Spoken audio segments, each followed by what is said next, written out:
And for 2,000 years, Jewish people was not allowed to come to pray and to cry in the Wailing Wall. We were sneaking to the Wailing Wall, risking our life to try to get there. Only in 1967, when the Israeli parachute finally was standing in Mount of Olive, and the chief of staff, the general of the parachute, was talking to them, Mr. Uzi Narkis. He said to those guys, young boys at the age of 18, kids that just finished their high school, kids that never kissed a girl but knew already how to use a weapon. And those kids was told by the general, said to them, today the entire Jewish nation following your shoulder. You're going to bring us the great present that we dream about it for the last 2,000 years. You're going to fight like a lion, the Lion of Judah. You're going to bring us back Jerusalem. And these young soldiers were simply running like nuts from Mount of Olive.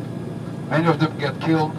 It was face-to-face fighting, building to building, window to window, street to street, door to door.